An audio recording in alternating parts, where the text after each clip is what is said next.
Mate, first of all, how you feeling heading into such a big fight? Yeah, excited. Big opportunity. Another fight. It's always it's one hell of preparation, one hell of a journey. So it's good to have that purpose. And in regards to this fight for you, there's a lot on the line. As you know, you win this fight, you're back on the road that you want to be on. You lose this fight, and obviously you've gone back, multiple steps. Yeah. How do you try and put that in your mind to, yes, you want to use that as motivation, but at the same time, you want to be business as usual. You've done it so many times. You're not a rookie, so you don't need to use such a big motivation to be too intense in the ring. You want to be calm and collected. Yeah, I don't really think about that. Every fight you go in, there's also the risk of dying, copping too many punches. Yeah. Or getting knocked out. That there's a lot of risks that put on the line as boxers and as fighters. And you try to block it out and do what you can do and control the controllables. Yeah. And this week, obviously, speaking of control the controllables, I was actually at your family home yesterday when you got the call from your manager, them saying that, he might be on a plane out of this country if he doesn't get international judges, mate. First of all, so for the audience, there was a big drama. There was 3 Australian judges, and then a couple of days ago, all of a sudden it became a big problem to the Spencer camp. Yeah. They demanded international judges. Walk us through what happened and from your perspective. Besides when you were with me, afterwards I sort of forgot about it. Oh, really? Yeah. I was like, I'll let them figure it out. Yeah, okay. I'm going to go watch my Netflix new Netflix show. But I'm glad it sorted it out. Let the guys be happy. Yeah. Whatever, let them be happy. And that's it. Is what it is. Now, I guess, you're pretty chill about it. But if I put my Australian hat on, the amount of Aussie boxers that we have sent to America, and we only get American judges, it's like I'd lose count. Yeah. And yet the first time they come out here, they're demanding international judges. That's not a fair trade. How do you feel about that? Yeah, I guess they're not used to it. They're not used to because everything's in the US and they don't travel abroad.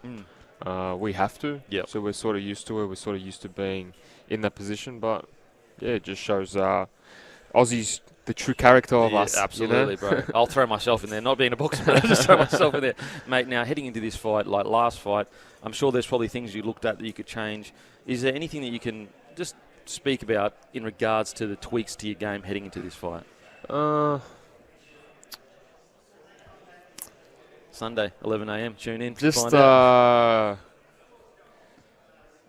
getting past round 3 and then and then doing my job. Okay, fair enough.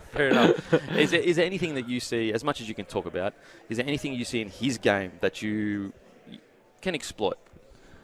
You know what? Yeah, I think I want to test his heart. I think he's got heart. He's got plenty of ticker. I want to be able to feel it. I think he's very talented. He's very skillful. Moves very aggressive as well. I think he's going to come forward. Apparently, that's what he said. Yeah. Who knows? Whatever the game plan is, I'm looking forward to it. Whatever. And so, in regards to Spencer, have you done much video work on him? Is there as much? Because like your last fighter, there wasn't as much video out there to watch what he was about. Have you done much video work on Spencer? I always prepare for myself. Okay. As long as I'm the best version, I understand his type of game plan. But for me, it's to be able to get in there and just adapt like that. You know? Okay. And I guess because you've been, you've basically been in the ring since you were like yay high, you trust your boxing IQ to kind of adapt on the fly. Of course, man. This is my life. I live and breathe this sport. So my job is to, once I get in the ring, is to feel it, adapt, see what I got in front of me, work it out, and then do the job. Now, back up at Zoo Castle, mate, anytime you've had a fight there, it's just been fireworks. How good is it to be back up there? Mad. Yeah. Mad. I'm pumped, man. Honestly, it's a good feeling to be in Newcastle. The fans really get behind you. The town's incredible. So, yeah, it's going to be good. And in regards to your career right now, let's say you do get the win. I'm sure you're not looking too far ahead, but I'm sure you've also envisioned what that looks like. What does the next 12 months look like for you? Staying busy, boxing in the biggest events possible, and growing as an adult. Yep. What do you reckon you've learnt the most about yourself in the last 12, 16 months?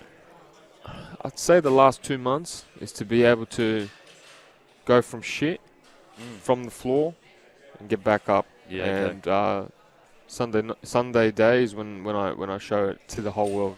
And is that something that, ever since you got into camp, you're envisioning that, like, because you're a competitor, that triumph of reminding people who you are? Is that something you're looking for forward me, to? it's like you think this. My whole road to get to the very top was just like that. There was no down. It was just like that. Yeah. It was just going from one to the other, to the other, to the other. That doesn't exist in this world. Yeah.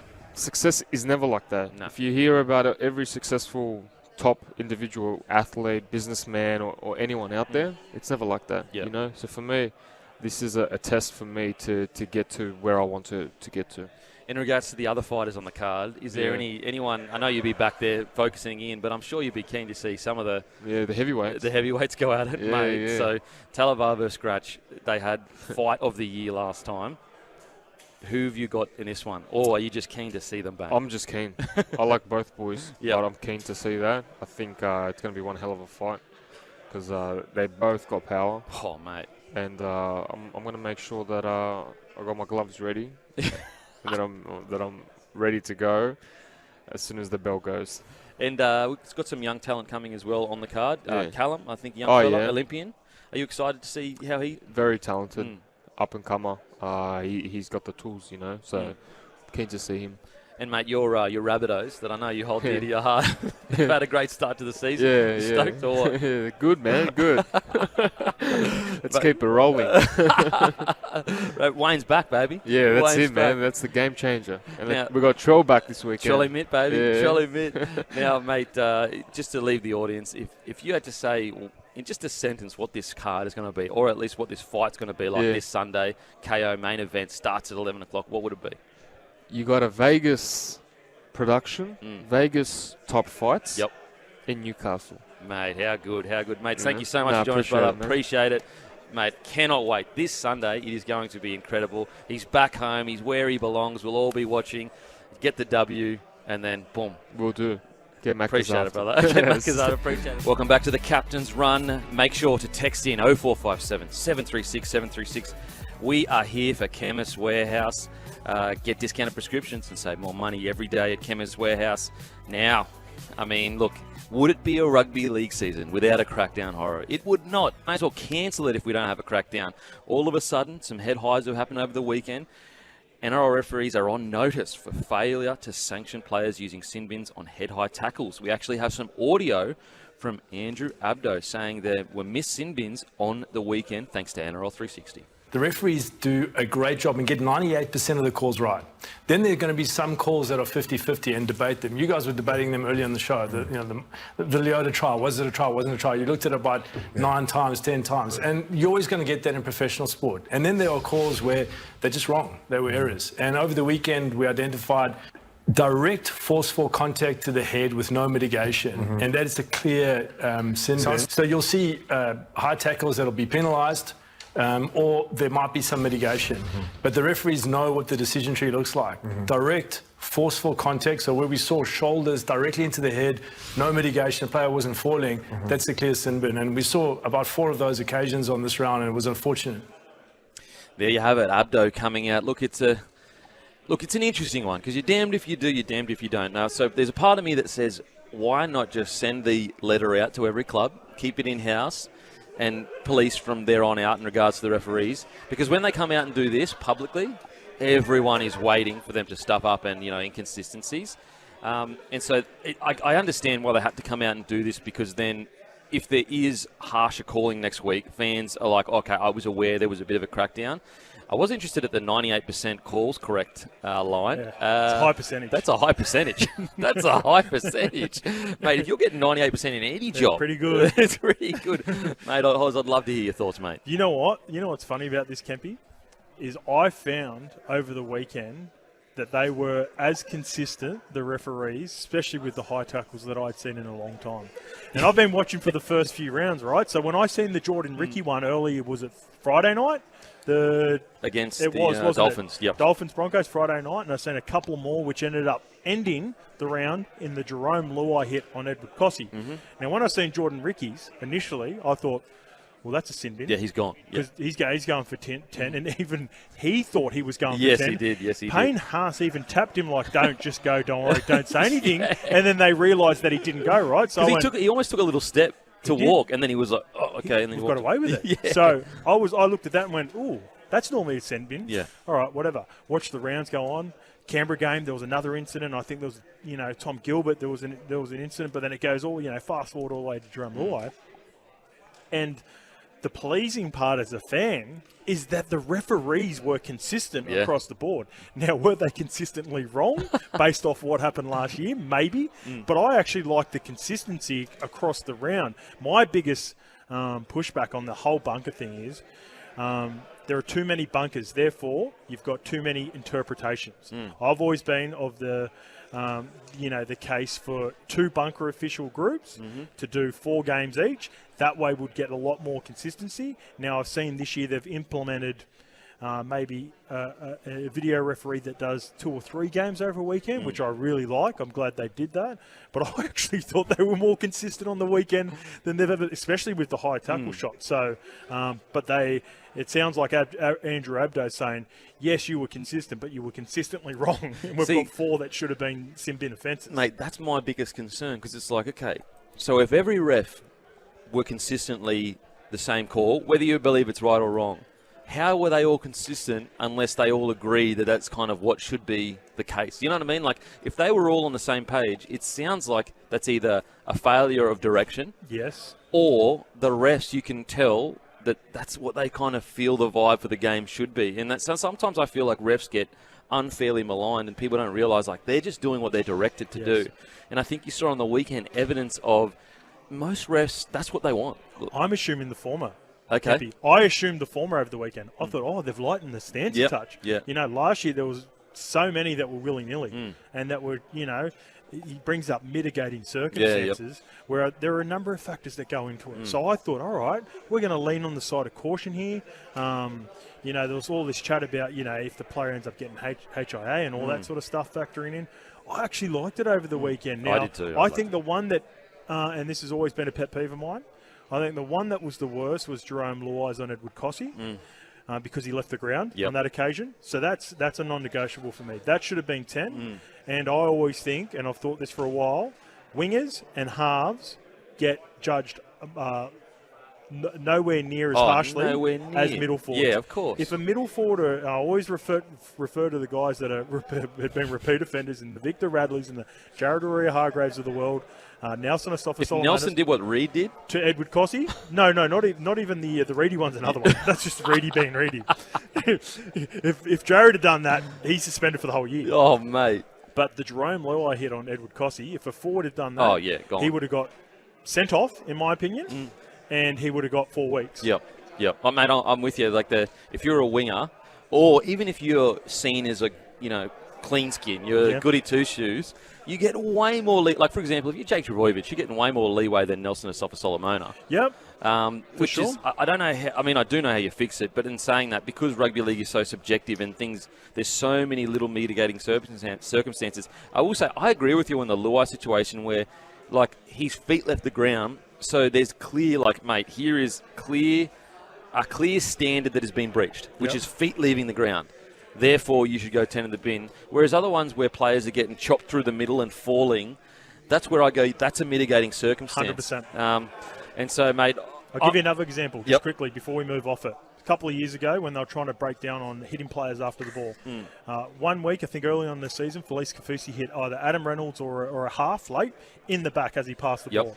He was sent for 10, and he was given 2 to 3 weeks for that hit. A week later... Joseph Swaliti did it to Chance Nickel-Klogstad. No sin bin, no suspension. Yes, I do remember that. And that goes back to the wingers, outside backs, halves versus back rowers, middles, forwards. Kafusi, known as a hitman as well, Yep. known to go hunting halves. Yeah, Reputation. Yeah. It's a great point. Let us know what you think. 0457 736 736. I think the key now is, and I think the frustration with fans is like, it was only a month ago that there was a play the ball crackdown, and that's already gone. So it's like, we get these crackdowns and they happen for 4 weeks or so, and then all of a sudden your team's in a big moment 6 weeks after the crackdown happened, and that play happens against your team, and you go, well, in the crackdown that was a 10 in the bin. Now all of a sudden they've lightened the barrier of what is a 10 in the bin and what is not. And so that's where I feel like sometimes the NRL bite themselves because like, they go out and say, we're doing these crackdowns. So everyone goes, first of all, everyone complains. But then they go, all right, okay, we'll cop the crackdown. And then 4 weeks go by and you're like, is it still a crackdown or is it not? So, for example, I'd love to know, you follow the game, you watch every game, you're in the game. Is there still a play the ball crackdown? The play the ball crackdown is gone where the disruptor penalty's gone. Disruptor. That was happened for about 12 weeks last year, and then it stopped leading into the finals. I've seen a disruptor 1,000 times. I don't know where it is. I've seen no chat about it being removed, but I've seen a number of times that it's happened in the game, and I forget the example, and it's going to annoy me now. There was a play the ball on the weekend. I forgot which game it was in, and then I watched closely. I was like, all right, I haven't seen one of them in a while. And then I went, I'm just going to watch this next set. Yeah. 2 play the balls later, I watched one where I was like, that could have been pinned. And it's annoying me now that I can't remember the example, but it shows like the non-bias that I had towards that play ball. Yep. I was like, oh yeah, that's back, is it? Oh mate, so that's where I just think, sometimes they come out and they almost act a bit bewildered that fans are frustrated, but I feel like it's pretty obvious why fans are frustrated. If you call a crackdown, let's give it a fair shake, because the thing is this: it's like I think we've moved past the point of, like, I think most fans understand the game is never going to be what it was 10, 15 years ago. Like, it just isn't. Yep. We have to worry about head knocks because I think most people are educated enough now, and I mean as in the game has educated them, letting them know, like, mate, if we don't crack down on head knocks, we're not going to have a bloody game in 50 years. Yep. And so I think most fans have accepted that. The frustrating thing is the back and forth for sure of what is and what isn't 10 in the bin, especially when you're a team trying to make the 8 and you need to get this win, and then boom. And especially now that we have the bunker as well to, right the wrongs of stuff that's missed, because we all understand there's an element of error that's going to happen sure. with especially referees. Without the bunker, yeah. Mate, I heard a really good call before, and I like the point that he said, but I think I had a different take on it with Matty White when I was driving in. And a call I caught into Matty, and he said he feels like they can't think of so many things at once. Like there's so many rules, and I think it was I'm sort of paraphrasing here, but that was the gist of it. I think there for sure that's a factor. There are so many rules, but so for this week, the focus for the referees, they're going to be thinking about contact the entire time. Yep. So they've got to at the same time rule on everything they see throughout the game, but front of mind for them this week is for sure going to be contact. So therefore, they might miss the odd disruptor. Yeah, it's such a good point. They might miss the odd play the ball because their focus for this week is 100% on contact, and that's where you put too much emphasis on the referees, and that's where you get errors. Now, just quickly before we go to break, text us in 0457 736 736. Thanks to KO, we are down here at the Zoo Gym. Open workouts. It's been fireworks, but I want to get your answer, and then we'll go back to it when we come back from the break. Was it a good decision to remove the 2 ref and go back to 1? We'll get your answer after the break. Ooh. Welcome back to the Captain's Run. Make sure to text in 0457 736 736. We are down here at the Zoo Boxing Gym, the historic Zoo Boxing Gym. The open workouts have just finished with fireworks. The fight this weekend, thanks to KO, and our main event is at 11 o'clock this Sunday.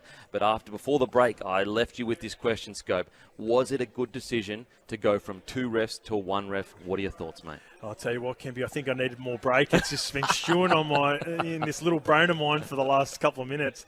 I'm thinking, I'm going back and forth in the pros and cons. Yeah. One, I think there is a clear lack of depth in our referee division at the moment, so that's a concern. I think there is 3 or 4 referees that I really like, and there are a couple more that I'm not as excited about to see referee games at the moment.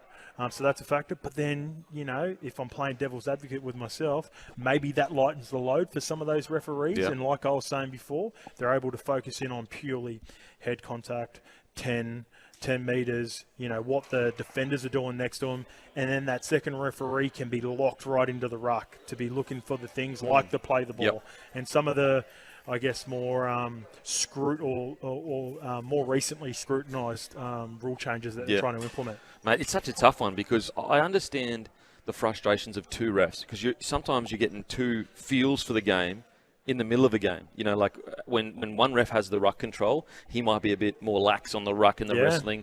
Then when the next ref has the ruck control, all of a sudden the game is speeding up and it's hard to get that balance. So I get it, but at the same time, I do feel for our refs because not only has the game changed more than ever in the last 5 years, we've taken away a referee that they were getting used to over a short period of time. So, look, I understand that the bunker has been brought in to kind of take the load a little bit in regards to refs, but I do feel sometimes that we are asking a bit too much of the guy in the middle. But I'm at the same time, and I'm going to sound like I'm contradicting myself, but I don't want the bunker slowing the game down every 2 seconds going, oh, there was something there, let's go back to that. And so I've always been of the mind, and maybe this is naive of me, and I'm happy to be proven wrong or even just admit that I'm wrong. But I wish we could go back to the times where, how it used to be where certain refs just had different feels. Yep. So when you knew you were under, I don't know, Bill Harrigan or something like that. Test him early. You knew what he was kind of, the way he refed. And I feel like this push for black and white and everything has to be right or wrong has taken away the ref's ability to just have a feel for the game. Yeah. I go back to the 2023 Grand Final, arguably the greatest Grand Final of all time. Yes, it broke my heart. But I remember watching that in the first half. Penrith, like the geniuses they were lying all over the ruck. And I was sitting in all Broncos fans, and they were losing their minds, going, what the hell? And I'm sitting there going, this is a joke. But in the second half, Broncos came out and realised, the masters, the guys that have been in 2 grand finals already, they're lying in the ruck. Let's us lie in the ruck. Yep. So they started lying in the ruck, and the ref was like... Consistent. I let it happen in the first one, and we got one of the greatest grand finals ever. Shout out to Adam G for that. He was the referee in that. I remember leaving that too, and I had a chat to Mace about it, and I was like, considering the change of scorelines in that game and the dramatic feel about it, that we're not walking away from the grand final going, geez, the referee really helped him. Mate. Yeah, like Adam G's a weird one recently too, and he's another referee that I think when I watch him, it looks really tense. Like it looks like all the factors that we're talking about. The one part I did hate about the referees, the 2 referees, was for whatever reason. They went the 2 referees and they would just swap side depending on which side of the ruck they were on once there was a turnover. Yeah. That always confused me. It was like they were trying to save energy by not running the 10 metres that they would normally run anyway if they were the one referee. Yeah. So, like, if you are going to go to 2 referees, one that concentrates on the 10-metre line, what he's looking for, so you get the consistency of that. And then the same consistent, I guess, adjudicating from the referee that's in the ruck. So I always found that strange with the 2 referees. They'll just stay on their side so they didn't have to do that extra 10-metre sprint. Mate, I tell you what, it doesn't get enough appreciation. What I would love to do is we always talk about who's the fastest player. Who's the fastest ref? Get the refs out there in a 40-metre dash, bro. Okay. Who do you reckon's got some bit of toe about him? I'll tell you what, me and Big Willie Mason were discussing Toddy Smith's haircut at the moment. I reckon he's ran those sideburns right off. He's running that quick at the moment. So give me Toddy Smith. He'd be in my relay team. Maybe... Grant Atkins. I'm not too sure. Grant Atkins, mate, Adam G. Who else we got? I'm backing. I reckon G's got a bit about him. You can't ref one of the greatest grand finals of all time that was back like one of the fastest games ever without a bit of toe about you. Yeah. I reckon the one thing I do think we could try to do, and I know that you don't want to put the refs too much out there because it opens up people just on social media. But if we could, because like once you sit down and chat to a ref and it humanises them and you go, he's just a bloke that loves rugby league. I've always made this argument. Refs actually love rugby league more than any fan in the game. They'd have to. Because why would you be a ref? 100%. They're not getting paid a squillion dollars. The refs in this great situation, not this great situation, this terrible situation, they're the rare job that the better they do, the less they're noticed. Yes. That's a good point. So, like, for any time, the worse you do, the more you're noticed. Yeah. So, you actually want a ref where you don't even know his name. I'll give you an example for that proves it. So I was at the the Māori All-Stars, Indigenous All-Stars game at the start of the year. I ran into the great Gavin Badger. Oh, the goat. He's the happiest ref of all time because he's no longer referee, right? Exactly. So he's doing all the referee consultant. I had a chat to him, mate. We're talking about some content. He looked that happy. He's living the dream. So now he's living the dream. He goes, I said, mate, who are you working at now? Because I know he did some stuff for the Tigers. And he's like, I think he's at another club. And he goes, I've been at about 4 or 5 different clubs and like smoking and just getting the payback. And I go, that's the life badge.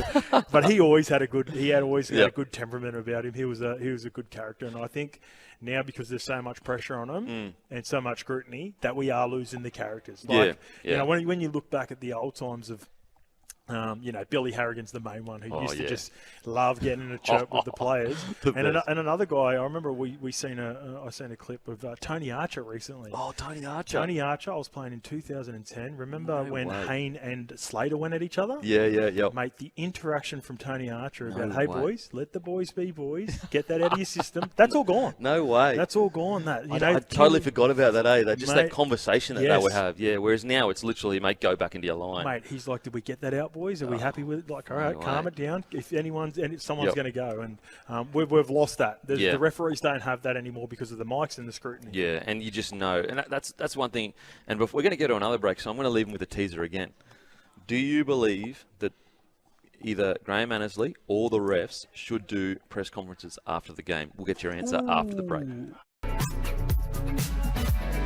Welcome back to the Captain's Run. And listen, I left you on a cliffhanger. We need to know, the great Skippy Scott, do referees either need to have press conferences or should Graham Annesley's Monday press conference come back? What are your thoughts? Back-to-back teasers for the second hour or two of the Captain's Captain's Run. Run. Jeez, we keep them on their toes here in the Captain's Run. Resi's Run. On the Resi's Run, yeah, sorry, apologies. Me and Maestro at the start of the show were discussing, all right, I went from Captain's Run to Resi's Run with you. It ended up being the Ron Massey Run when you were away for the first hour. The Ron Massey Run. No, mate, no. So here's my take on this. I always hated it when, in my opinion, Graham Annesley would come out and do the referees a disservice. It's the same way I would hate for coaches to come out and just hammer the players week in, week out like they do in video sessions. Now, should they be held accountable? Yes, for sure. Behind closed doors, internally, review the games just like players do. And if there's the odd occasion, right? On the odd occasion, you get the Ricky Stewarts of the world, you get the Craig Bellamy's of the world that are happy to just go, that wasn't good enough. With a howler, I'm happy for that for the referees. Something comes out over the weekend. Like for me, the clear example would have been, out of all the tackles, there are a couple that I thought had mitigating circumstances. Me and you agree that Jerome removed those when he left the ground on Edward Cossey. You could come out and say, hey, we really stuffed up on them. There was another couple that we're reviewing that we're looking at with the referees, but that was a howler. We got that one wrong. And that referee has been made aware, has been made accountable, may miss a game, whatever it may be, because you've got to get that right. That was a crucial part of the game. That could have cost the Warriors the win. So that's what I want to see happen. Yeah, I'm with you, mate. I think that, look, I always had a lot of respect for Graham Annesley, that he did front up every Monday. Like, I respected that part of it because you're in a lose-lose situation. No one's ever walking away going, oh, mate, thanks so much for that. They're just hammering you. And so I always respected that he did that. But I look at it and I go, I'm with you. Unless there's a big howler that costs teams games, that's when I think that an explanation is owed to the fan base. We all pay our money to follow this game. You know, people work their absolute asses off, to get tickets and to support their club. So sometimes with howlers that can cost games, I think they are owed an explanation. But like just each week getting up there, you can't win because he's going to get up there on any 50-50 calls. He's always going to back his refs. Like he should back his refs. But he wasn't always doing that last year. Which is, I was about to say, which you don't want. For example, even ones that are like, let's say they're not game defining, but they're clearly the wrong calls. The last thing you want to give is people on the internet fuel to hate that ref even more. So when Graham Annesley comes out and says, mate, that was terrible, then the person on the internet's going, yeah, it was terrible. Even your own boss thinks it's and so I just think it's not going to change anything because whether he speaks publicly or not, the internal review is still going to happen. It's kind of like the argument about should players' salaries be public or not. People go, oh, yeah, they'd stop cheating the salary cap. I'm telling you right now, if salaries were public, that would not change whether clubs cheat the salary cap or not. Cashies are still cashies. They're not going to be like, oh, yeah, by the way, we're cheating the salary cap. Or by the way, we actually paid this guy $4 million instead of $2 million. Like, it just doesn't happen. And so with the rest, look, I just think that as long as it is clear to the rugby league fan base that internal reviews are happening, so they're aware that, yes, we are critiquing, yes, we are trying to be better. I'm with you, mate. I don't see the point in it for both parties. Again, I've got an example for you. You remember this one last year. Dylan Edwards is trying to get past Jared Hargraves. Oh. Do you remember that? They did the maths. They started getting out rulers, Kempy. It was the Rain Man up there going. He was running at 32 kilometres. He would have made it. When Annesley's getting on there and breaking down numbers for an obstruction, I've gone, oh, no. He's lost me. And if he's lost me, he's lost his referees group. So what about the poor referee? And then here's the funny thing. I think the referee got it right. And I think Annesley was wrong. Right? So I'm sitting there going, why is he throwing, like, Annesley's throwing his referee under the bus and he's wrong. So that's one of those ones where it's like 50-50 and there's, mitigating circumstances and all that. Yeah, like Edwards could have stopped. He could have jinked. He might not have gone for a straight line to there. Jared's not looking at him. So many things that factor into, that obstruction. But I remember thinking that was the worst part of the year where I went, mate, he needs to stop doing this. Let us know with the text, guys. 0457 736. Do you think that it is good that the refs each Monday, Graham Annesley, does a press conference, or do you think, look, it doesn't? Only on the big howlers, maybe he should come out. It doesn't really help each week. It just adds fuel to the fire. Refs, we're already struggling enough as it is with refs. Me personally, I think whatever the environment is we can create to have more refs in the game, let's do that. All right, we're going to head to a break. After the break, we've got plenty more to talk about, including previewing this round of footy. Welcome back to the Captain's Run. Make sure to give us a text 0457 736 736 and also subscribe on any podcast platform, where it's Apple, Spotify. You can listen belatedly. Also, download the SEN app to listen to all of the content on SEN. Not some of the best, the best in rugby league. But we've got some text here, Horo. We'll start off with some positivity here, and this comes from Western Sydney Eagle. You blokes have been good together today. You should do it more often. We will, Western Sydney Eagle. I'm going to be doing an hour with Kempy every Wednesday. Really looking forward to that. The next one comes from Luke. Good day, fellas. With the contact with the head and 10 in the bin, what do you think about making it when a player has to go off for a HIA and a penalty is given? If it's not a straight send-off of the defender who made contact with the head, also goes off and burns an interchange. If the HIA is failed, the defender is out the interchange rotation, leaving his team with a bench of 3, but the player 18 is activated for the team with the failed HIA. We keep 13 on 13, and one team benefits having a fresher full bench. A lot to unpack there, Kempy. So basically, he's summarising it. He's like, all right, if a guy does is penalised for it, and it comes back that the player is gone, I guess there are fans that blow up about the team that they're playing next benefits from it. But do you like the proposal? And this is similar to what we had at the start of the year, where you go, all right, it's come back, we've lost a player to a category 1 or 2 or the HIA. That player's gone. You can remove that player. We're still 13-13, so we don't ruin the fabric of the game. But because we've lost the player for the opposition team that's been penalised against, we're now going to lose a player from the other team. Okay, so, all right, I'm playing the Panthers. Nathan Cleary head hides my winger. Who cares about wingers? I don't care about wingers. The message goes down, hey, bruh, fail that HIA, so Cleary gets taken off. I've always been a bit reluctant to measure the strength of a penalty on how badly someone is hurt. Yeah. Because certain players, we don't know enough about head knocks. Certain players have a really good chin. They don't get concussed. They're good to go. They just get straight back up. And there are certain players who it looks like the hit's not even that hard, but it's in the back, it's behind the ear or something like that. And so it's really hard to measure out punishment on how badly someone is hurt. And as I said, even just hearing that, I immediately thought how I would game the system. Try to rort the system. Yeah, as I said, if Nathan Cleary takes out a winger, mate, there's no way I'm bringing that winger back on. Well, depending on the winger. So the winger is probably a little bit harder because, this day and age defensively. But I think if you've got a bench, well, middle, just an average player, a bench middle gets head high by Cleary. There's no way. What do you reckon? I was almost going to name someone and throw him under the bus then, and I pulled back. And I held myself. I'm not going to do that. I'm just going to say, if Justin Horo hits Nathan Cleary high, Juzzy, you're gone. You're category 1. You're out of the game. When we will remove Nathan Cleary from the game as well.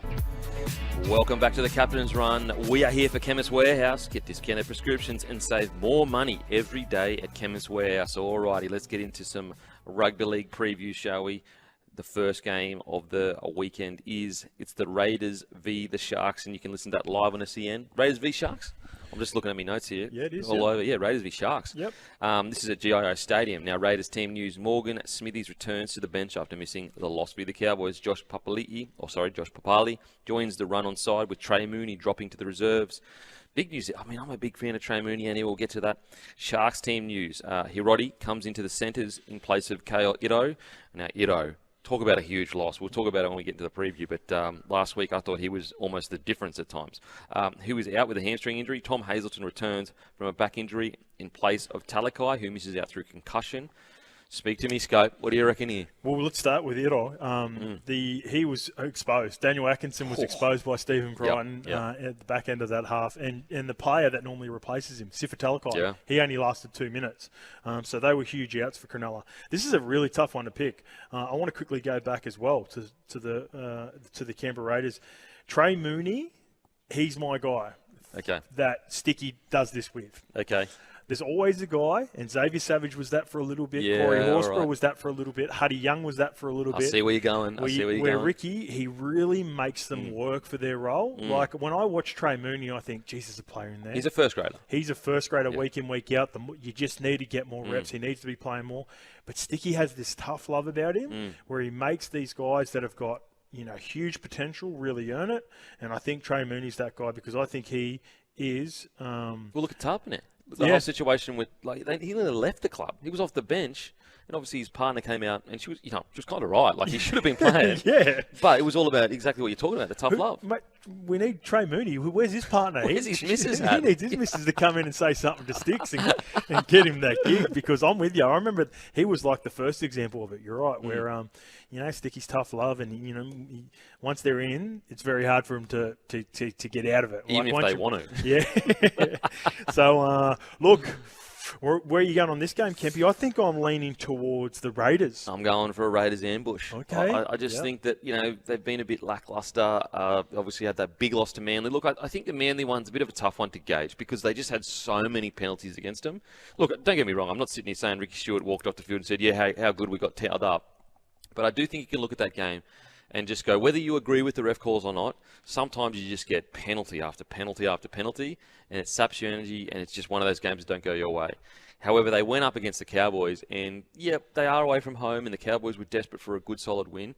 So I think that this is the perfect ambush material for Ricky. Going up against a premiership side that's missing some key players, and I do consider Ito and Talakai key players for the Sharkies. And I think that he is setting this up for, boys, this is a bounce-back game that puts us back in the conversation for we are in the 8. Because I think they want to be in the 8 this year. Are we not jumping off the Sharks too early? Because going into that Sharks versus Bulldogs game, I had them heavy favourites for that game. Really? It was one of my better bets for the game. I backed the Doggies. Did you get the Doggies? I backed the Doggies, yep. Yeah, with no kick Alan Burton, I just didn't see a chance. And I had Sharkies as genuine premiership threats. And I'm just not too sure if I'm jumping off too early, but both teams are going to be desperate. If it's at Shark Stadium, maybe Sharks, but I'm going with the Raiders. Exactly. If it was at home for Sharkies, I'd probably give it to them. And look, I'm not off the Sharkies at all. I just think the Raiders are better than we gave them credit for at the start of the year. Like, I actually think they will be fighting for the 8 at the end of the year. Yeah, okay. Whereas at the start of the year, I actually thought they'd probably be lucky to be out of the bottom 4. And I like the style of rugby league they play. Also, the style they play, it just suits a cold Canberra that no one wants to be at. Like, it is starting to get a bit chilly, isn't it? It gets cold at night down there. You're getting down there. You've just been towed up the week before. I just think with the Sharkies, I've still got them as a premiership. Threat is a strong word, but they'll be there or thereabouts. Well, if there are a threat, Kempy, they need to win this game down at Canberra. That's a great point. You're right. If they're an actual threat, these are the games they need to go, you know what, last week was just a bump in the road against a much better Bulldogs side than we thought. But it's a great point. I'm still going to go Raiders. I just think Raiders at home, desperate for a win. I mean, they bloody ambushed the Broncos. You know, look how good they look. So, but I cannot wait for this match. Alrighty, on to the next game this weekend. We've got the Panthers v. the Cowboys. You know, I liken the Panthers to Mike Tyson almost. They've had a rough start to the year, and I feel like a lot of their wins in season, when they're not playing as well, is the Mike Tyson aura, where teams are already beaten mentally before they play the Panthers. Okay, yep. And so I walk into this year and I go, how many losses can they continue to sustain before they lose the aura of this is the Panthers we're playing? I'm not saying they've lost it yet, but I am saying at some point other teams look across and go, oh, they're human. Like, they aren't just invincible. So this game, let's go through. I'll go through. So are the Panthers right now Mike Tyson versus Jake Paul? Are they that far gone? Do we no longer take them that seriously that a YouTuber like Jake Paul can get in the ring and happily go toe-to-toe with Mike Tyson at this point of his life, career? So basically the Cowboys are Jake Paul. The Cowboys are feeling themselves after a good win against the Raiders. We're in the boxing ring now. Oh, mate. No, I still think I think it's going to take some time. Now, a lot of people go, oh, the Panthers always start clunky. But they're conflating starting clunky with losing games. This is actually the worst start to a season they've had since they won the competition. I think 2022, I think they went 4 from 4. 2023, I think it was 2 from 3. 2023, I think it was 2 losses a bye and 1 win. Whereas this year, their points differential is the worst it's been after 4 rounds. And it's actually the first time they've lost they've had these kind of losses since 2019. First time they've had 3 losses in a row since 2019. Yeah, the defensive, the points is the most concerning for sure for Ivan. And this is a team, it's a dangerous team in the Cowboys. They get a win. They get the monkey off the back. Do they come down and relax a little bit? There's pros and cons towards that as well. Nath back. Isaiah Yo's 250th. They're not losing. You wouldn't think so, would you? No. Combank. Yeah. I know it's I think that's a good pitch for him. It didn't play out that way against the Roosters, but I think they really were just far too complacent in that game. You'd like to think that they wouldn't be like that this time around. But let's see what the Cowboys can toss up. Listen, and when I say they're not losing, I mean, I'm not suggesting that the Cowboys don't have the talent to beat them. I more mean from the perspective of, Isaiah Yo is a club legend. I would consider him a club legend. He's already etched himself in the history of the Panthers. There is no way Nathan Cleary and that coaching staff and playing staff are going to go out and dish up slop for a club legend, Isaiah. He's an NRL legend already. Mate, 250 games in, so not only a club legend, he's an NRL legend. And Nath, in particular, I think he'll be one player. I know they're as thick as thieves, those two. He'll be putting his Did you see best... Ivan speak about him? No, I haven't yet. Mate, it was it's as animated as I've seen Ivan get about a player. Okay, because I got this take on it as well. I watched the documentary of 2 years ago when they were going for the three-peat. I left that documentary after watching that and said to myself, Nathan is Ivan's son, but Isaiah Yo is the extension of Ivan Cleary to the playing group. That's how much respect I put on Isaiah Yo after watching that documentary, where whatever needs to be said from Ivan to the playing group when Ivan's not there, it's Isaiah Yo. So I could understand Ivan being really fond of Isaiah Yo. I just think they're going to be so far. Now, however, if there is one team that loves to spoil parties, that starts the year looking like, oh my God, they might win the spoon, to literally 2 weeks later playing the best attacking footy you've ever seen in your life, it is the Cowboys. They are so hard to pick. They are a tipster's nightmare. And so if Taumalolo comes out and just says, you know what, it's going to be 2017 Taumalolo all again. If Scotty Drinkwater comes out and says, it's going to be 2022 Drinkwater that was nearly on the cusp of Origin call-ups, they might be able to conjure something. And there is actually history now. Remember a few years ago, Scott Drinkwater scored the match winner. He pointed at Critter. And then a few games later, they played again. And they remembered that, the Panthers. They clearly looked at it in video, and they were going after Drinky. So there's actually a bit of history here between Drinky. Credit to you for picking that, right? So I got pissed off at Ivan because I had the Cowboys to make the top 8 that year, right? And I got them at juicy odds. I got them at and I did it responsibly, of course. Of course. And then when you pointed that out after the fact, because I remember going into the last round going, why haven't Penrith rested their players like I anticipated when I put the bet on? Yeah. And then I seen you do a clip on it, and then the pointing, and I was like, Kempy's nailed it. That's why I had the full deck of cards when they'd already locked up the first 2 spots. Oh, that's gold. So, I remember you saying that, and I've gone, that was it. That cost me my bet. So Drinky did, not me. Drinky. Yeah, Drinky did. The point and buy. Oh, mate. Look, I'm going Panthers. I think. Look, it's anything short of a grand final. That's what this is to them. That's how much Isaiah Yeo means to the club. Yep. I think they come out fired up. All right, now the next game, Rabbitohs. What a night of footy. Panthers, Cowboys both need a desperate win, and then we just go straight into Rabbitohs v the Roosters, just for a cheeky little Friday night game. Latrell Mitchell, he's back. He comes into the centres, which I love to see. Jai Gray holds his spot at fullback. Isaiah Tass moves to the wing, replaces the injured Alex Johnston. Hubner returns to suspension at lock. Tallis Duncan moves to the bench. Liam LeBlanc drops to 18th man. Roosters team news. The hot pirate, Connor Watson, he is back. Salesi Feketi return. That means Docker Clay and Savala drop out. Lindsay Collins starts at prop. Spencer Leniu to the bench. Butcher takes over from Radley at lock. Radley has fractured his cheekbone. Speak to me, Horo. What do we got? Yeah, the last couple of weeks I've called the Roosters games for SEN, and they've lost in the exact same way. I thought they were the better team for 60 minutes, weren't able to convert either of those 2 games, and were run down by the Warriors and Titans in back-to-back weeks. South are the opposite. They're finding ways to win when not a lot of people were giving them hope, and you know, on the 2 occasions that they won before they had the loss to the Sharks, they look like the lesser team for 65 minutes and 70 minutes, and managed to somehow win it. So Latrell's back.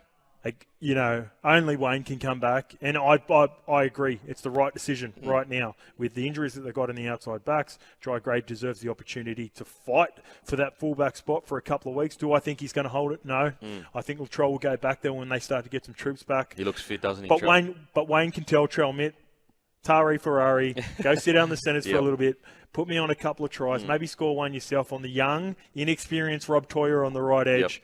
I've got South Sydney winning this game, and there's going to be plenty of collision. I also like Lindsay Collins hasn't set the world on fire this year, but Spencer Leniu, I think he's more effective off the bench. Absolutely. So I like that change for the Roosters as well. Yeah, totally agree. And then in regards to Trelly Mitt and going over, I've actually got him for very responsible, of course, but I've got him for 2 or more. Okay. Trelly Mitt in the centres. 2 or more. 2 or more. He's going to be, you know, it's all responsible, baby. Here comes the money. I look at what I like about this decision is Wayne's ability to name him at centre, and there hasn't been a lot of like drama around it. I think that was a big worry for a lot of fans, that like if he was named at centre, there'll be all these headlines. You know, oh man, he's named at centre, or he no longer believes in him, and Trelly Mitt, is he upset, and all this kind of stuff. But Wayne just has this ability to go, no, name him at centre. Jai Gray's going to be at fullback, and everyone kind of just trusts Wayne Bennett to handle this situation well. Because I look at Trell and I go, his kick returns, if he wants to, his kick returns could be some of the best in the game, if he wanted to. But that's not what he brings to the side. What he brings is line break assists and try assists. So I actually reckon he's going to play a bit of a roaming centre in attacking footy, and you're going to see Jai Gray maybe sit out on the wing in the 40 or across halfway. The reason I say that is because of what I just said in regards to Trelly Mitt, his ball playing you want in good ball. Because I do think if there's one weakness in Jai Gray's game, it is his 3-on-2 ball playing. For sure. He missed a couple of occasions against the Sharks. It's solid, and it's only natural for a young player to not have that sorted. But it is one, whereas like if there is one strength of Trelly Mitt's game, even though he has heaps, but it is his 3-on-2, his ball playing. And the reason I say it is because when I made my debut, I debuted in defend for the Broncos under Wayne Bennett. So I would defend at fullback, and in attack I would go on the wing, and Darius Boyd would go to fullback. Okay. So he's done it before, like obviously with not as good players. It's a good example. It actually happened last year as well with Tamasei Tabuai-Fidow and Trey Fuller, right? Where he had them, and Trey Fuller played majority of the time at fullback there, but he wasn't afraid to make a strong decision like that and put Hamiso in the left centre. One, it was because they were actually struggling defensively on that side. But second of all, Trey Fuller was so effective and was able to add a little bit. So it's because going back to the start of it, there's no bigger alpha in the game than Wayne Bennett. that's what William Mace would always tell me about, his time at Newcastle. He goes, he doesn't care about personalities coming to his team because he is the biggest personality ever. That's a good point. He's the dog of Dogs. So there's no chat in-house, like there's no you don't hear anything else from CEOs, from board members ever when he's at a club. Yep. And then when he leaves, that's when they start chirping up from the clubs that he's left. It's because he runs the team, he runs the club. Yep. And that's players. They're definitely not saying anything when Wayne's making decisions. Now, Roosters, do you think we're looking at a 2016 where the report suggested that Trent Robinson went to Politis? He said, listen, we can have an okay year, but we're going to have another okay year and another okay year after that. This is in 2016. Or he went to Politis and he said, we can have a bad year, but in 2 years I'll have you at the grand final. Do we think we're looking at the same situation where Robinson's maybe gone to Politis and said, we're going to have a down year, but within a year or two we'll be back exactly where we need to be, which is a premiership threat? Well, look, a lot of things go into that too. Like, are you able to? Because the roster right now, it's okay to have a down year, but looking at next year, who's coming? Reece Robson, that's it. Yeah, Reece Robson at the moment. There's been all the chat around Ches, obviously. So if they're able to pull that off, I like their chances a little bit more. If they do get a guy like Ches off the back of the Robson signing, monitor the situation with Joseph Manu. What's that looking like in rugby union? I think he went 0-7 to start his rugby union career over there in Japanese rugby. So is he as happy, as he is before he signed that? They've got a real ability. I'll go back to even further. 2012, I was playing the Roosters. It was at the back end of the season for the Parramatta Eels. Okay. It was the Spoon Bowl about 3 weeks to go before the season finished. That's how bad we're both going. Okay. Next year, I'm playing for Manly against the Roosters in the grand final. No way. And they beat us. Mate, 2012, we'll go back and look at it. No Robbo's way. first year, that same year they signed James Maloney, Michael Jennings, and a guy called Sonny Bill Williams. Goes that worked all out right. all right for him. Yeah, So yeah. they've got a real ability to rebuild really quickly. They don't go through back-to-back seasons, poor seasons. All right, we're going to head to a break, but just quickly, Roosters or the Rabbitohs? Rabbitohs. I'm going Rabbitohs as well. We're going to head to a break. After the break, we've got plenty more rugby league to talk about. Welcome back to the Captain's Run. Let's just get straight into it. What a weekend of rugby league that we have here. We are here for Chemist Warehouse. Get discounted prescriptions and save more money every day at Chemist Warehouse. Eels versus the Dragons. Eels team news. Dylan Walker joins the bench for his first game at his new club. Moretti is also set to play his first game of the season after recovering from an Achilles injury. Riley Smith will take over hooker from Joey Lussick, who drops out of the 17. I love that news from the Eels. We'll get into that a bit deeper in a second. We've got Dragons team news. Emre Gula, 3-game suspension, sees Couchman join the starting side along with Clemmer in the front row. Blake Laurie, the brick, returns to the bench after missing last weekend's win over the Storm. Mate, first of all, being an Eels alumni, is that what they call it? Eels Great. Yeah, well, Great's another. Yeah, okay, we could throw that out if you want.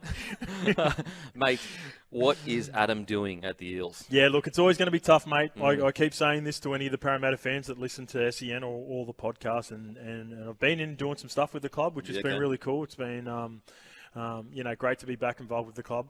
I keep telling people, and look to the Canterbury Bulldogs of a couple of years ago, where Cameron Serrato had such a big shift that he needed within the club culturally and all that. And there's going to be so many. Well, there are some moving pieces. One of them that's going to be coming up against them on the weekend, in Clint Gutherson, who Parramatta would absolutely love to have right now, just for effort and leadership. And that Goaty as well. And Jesus. the Goaty is outstanding. Your Goatee's gone too. The Shibasaki. What happened? I'm a sellout. Okay. I'm a sellout. KO said to me, mate, get rid of that Goaty. You've got to go on live TV in a day. And so I money said, talks, Kevin. mate, Money talks. talks, mate. So I said, all right, yes, sir, no, sir, whatever you want, sir. Isaiah Youngi's been great. Clint Gutherson, he was the heart and soul of that club for a while. And it's going to take time. It is going to. I like what I'm seeing out of Youngi. A lot of pressure on Dylan Brown, obviously. I asked this question to a couple of people watching the game over the weekend. With all due respect to Mitch Moses and where he's at right now in his game, you replace Mitch Moses with Dylan Brown with this spine of, at the time on the weekend, it was Joey Lussick, Dean Hawkins, and a young Isaiah Youngi. I don't think the results are as different as people were making out. Now, can Dylan Brown get his hands on the ball and carry them more in the second half? Of course. Yeah. But he's copping a lot of flack, and a lot of it's to do with the contract situation. But there's just so much more at play here right now, and it is going to be a rough season for the Parramatta Eels, and I think it's going to be a rough game against the Dragons. Yeah, you look at Dylan Brown, and it's a nuanced conversation because if you defend him at all, when people jump down your throat and just go, oh, you just love the players and you're excusing, and there's a middle ground here. I can say Dylan Brown needs to be better, whilst also saying he's not the only reason why they're going poorly. Like the forward pack, unfortunately, like some of these guys are fresh out of New South Wales Cup, and like in the area of development they are in their career, at some other clubs they probably still would be in New South Wales Cup. But that's part of the that's part of the rebuild process. You look at the Doggies. Serraldo had that first year. And it's the age-old question, and I think the Warriors and the Bulldogs are a really good example of two different methods of a rookie coach coming in. And why I say that is because Webster came in and he looked at that roster and he basically kept the same roster and said, you know what, I'm going to work with what I've got right here and try and build it into something. We saw that really good first year, poor second year. Whereas Serraldo went the opposite direction. He said, this roster's getting cleaned out. I'm bringing in who I want. I'm willing to cop the first bad year, but my second year is going to be great. And I'm leaning towards going through the pain first of that first year rather than doing a quick fix. It's funny too because they're both in good positions for year 3, aren't they? Exactly. So it's interesting to see which one eventuates more. I will just say quickly, I do like Clint Gutherson's revenge haircut. Like that mo, that's a bit of a revenge cut, isn't it, don't you think? Like it's got a bit of Walter White about him. Yeah, like, you break up with someone, you colour your hair pink or something like that. He's gone for the mo. He said, mate, look how strong this mo is. You could have had that. Yeah, Walter White, Jesse Pinkman. There's a lot of Breaking Bad references in there. I will say just quickly, love seeing... See, this is what I like Riles' decision to put Riley Smith at 9. Because what it says to me is he's going, listen, it's going to be a long year anyway. I may as well get this guy a year ahead of where he would have been if I kept bringing him off the bench. Yep. It's your team now, mate. You've got a year. Don't worry about results. Just work on your game so that next year you're ready to go. But anyway, we'll get to the next game. I'm going Dragons this one. I like him too. He's all effort. Oh, absolutely. I'm a Dragons. Okay, now on to the next game. We've got Titans v. the Dolphins. We've got Jolliffe returns from a calf injury on the bench alongside 25-year-old debutant Sean Mullany. And we've got Mullany, potentially? Mullany, apologies. Yep, Mullany. Mullany, oh my God. I'm not 100% on that as well. It's the first time I've seen his name. Jesus. So, now we've got Chris Randall. He starts at hooker in place of injured Sam Verrills. Tough ask for Randall. You expect him to play 13 each week when he comes on, but then he's got to play hooker, so that's going to be interesting to watch. And then you've got Fa'asua Malawi. He's also out with an ankle injury. Dolphins team news, Max Plath moved to the second row. In place of Tom Gilbert with Lemuelu returning on the edge from a fractured eye socket. Keep Max Plath in 13, please, for the love of God. He was on the verge of Origin squad last year at 13. Now all of a sudden he's getting moved to the edge. I think that Max Plath, you've got to keep him at 13. Let him build the next 10 years of his career around the 13 role. Love to hear your thoughts on this game. Yeah, Max Plath and Tom Gilbert, though, would rotate in a little bit. I think Max Plath looked to be playing more middle in the last game than he had been on the edge in games previous. This is a tough one because the Dolphins are different from the Eels. They've got a lot of talent. And mate, absolutely. There are a couple of games that I'd really love back, most notably that first one against South. Who knows where they're at if they're able to jag that win because, then the pressure builds with the Wayne Bennett-less era and all the pressure on Christian Wolf. The one part I love about the Titans and watching them last week, by no means are they they still got entertainers in their team, but they had so much the desperation and defense from the Titans last week. Desi's implementing that. So if you add that to the X factor that they've got, defend the line, because through the middle they were poor defensively, but the scramble defense was great and the goal line defense was great. And then all of a sudden they go 3 tries in 10 minutes like that. So very dangerous team. Very dangerous. And look, the Titans, they've broken my heart so many times. The positive is, though, the answer is in your face every single year. If you fix defense, you could make the top 8 because attacking-wise, they've always been a good attacking side. In this game, it is just so important, though, for the Dolphins. They desperately need a win. If they don't get a win, all of a sudden, the headlines are going to start and people are going to be moved around. Unfortunately, though, I think I've seen too much from the Titans. I'm going to go to the Titans to get the W. I think I'm Titans, but if the Dolphins win and Hamaso Tabuai-Fidow runs for 250 metres, then I'm happy with that. Okay, all right. We're going to head to a break. After the break, we've got the big fella, Jai Arrow, joining us. Welcome back to the Captain's Run, and we've got the big fella from the Rabbitohs, Jai Arrow, on the line. How you going, brother? Hey, good boys. How's it going? Very, very good. Thanks, mate. Big clash, huge clash this weekend. How you feeling? Yeah, really good. Really excited, and this is always the one as a player at the Rabbitohs you always look forward to. So, it's good that we're at home again for the second row in a week, and very much looking forward to going up against a quality side in the Roosters. Yeah, dry at scope here, mate. One player will be looking forward to it more than a couple others who have played this year is Big Charlie Mitt, mate. He's back. He's in the left centres. How's the Tari Ferrari been looking at training so far this week? Yeah, really good. He's been parked up, getting polished. You name it.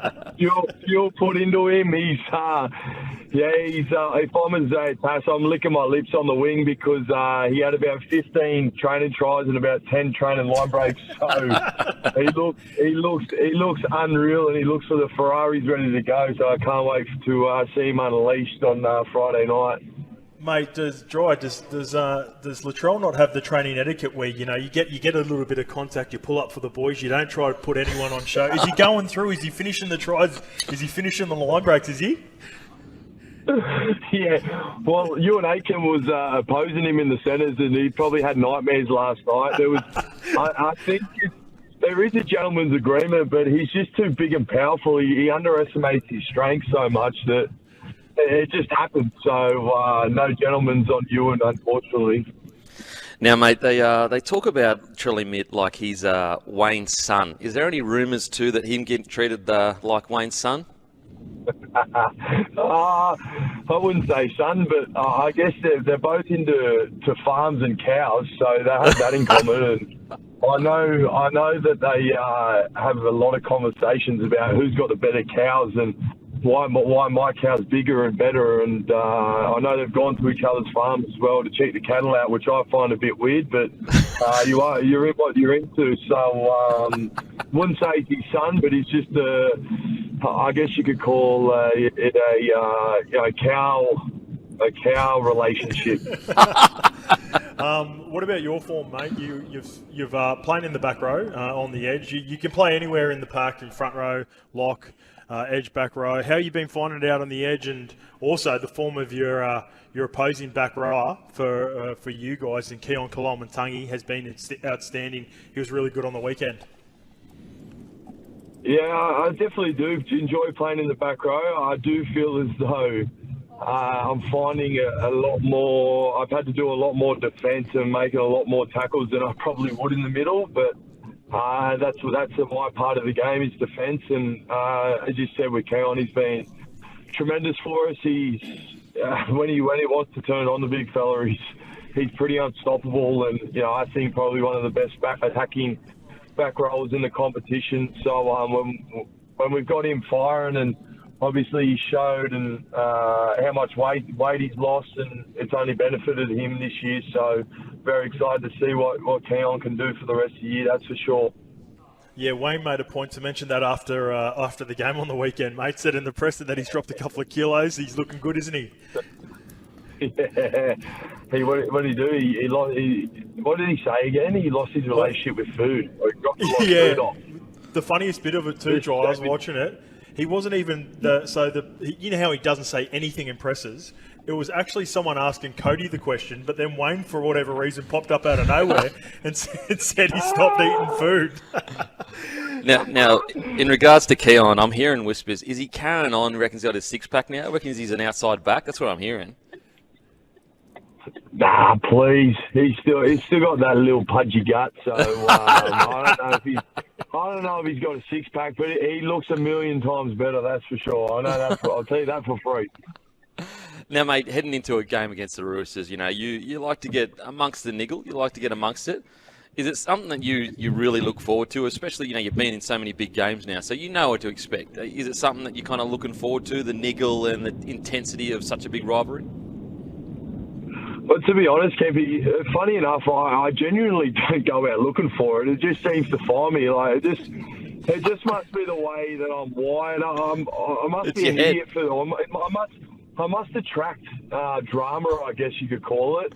Because I personally don't go out there looking for it, but for some reason I find myself in the thick of things. And, I can honestly say I won't go looking for it, but I have no doubt something something will seem to find me with that part of the game, and I do enjoy it. It's good fun, but at the end of the day, when I get off the field, I'm everyone's friend, and I'll shake everyone's hand. So I have no doubts I'll be in the thick of something on Friday night for sure. How tricky of a preparation is this going into a Roosters team? And me and Kempy were just talking before, Jai, and we're talking about this is probably a rebuild year for the Roosters. If we're being honest, they've had a lot of senior players that have moved on. But this is the South Sydney Rabbitohs versus the Sydney Roosters. Like, they're going to give you their best. So despite the results, they're going to be up for this game, aren't they, mate? Yeah, absolutely. You've sort of hit the nail on the head there, and it doesn't take away the fact that they beat a quality side in Penrith not too long ago, and as you said, it's pretty much a local derby, and there's a lot more. It'd be lying if I didn't say there's a lot more feeling in it. Even the fans as well. The fans have such a hatred towards each other. There's just that little bit extra, and I think back to the Sin Bin Sunday that there's always feeling between these clubs, and I have no doubts that there will be Friday night, and the best team on the night will win, and hopefully that's us. Hey, Jai, we've got a question coming through from one of the listeners, mate. This comes from Mark. He's a big fan of yours. The whole household is a big fan of you. He's asked what your contracts... No, this is no G-up, mate. He's asked what your contract situation is. Are you locked up at the Rabbitohs for the next couple of years, or when do you finish up at the Rabbitohs, mate?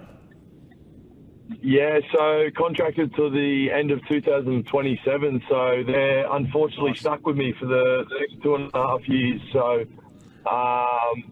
as the boys would say, I'm robbing them for the next 2 years apparently. So, very excited. Mate, just before we let you go, can you get Humphreys off the bicep curl? What's doing there? He's in there. His biceps are unbelievable. Mate, you should see that bloke's rig, and even just like the way he looks. So Sato was actually telling me, because I hadn't met him yet, and it was the first day he come in, and Sato was telling me, he basically said, bro, you can't even look into his eyes. He's so engaging, and you can't get the words out properly. And I went to go say hello, and I mumbled, and Sato goes, see, I told you. And I went, mate, I can't believe this. He's an absolute specimen. Oh, mate. So thanks so much for joining us, brother, and good luck on Friday, mate.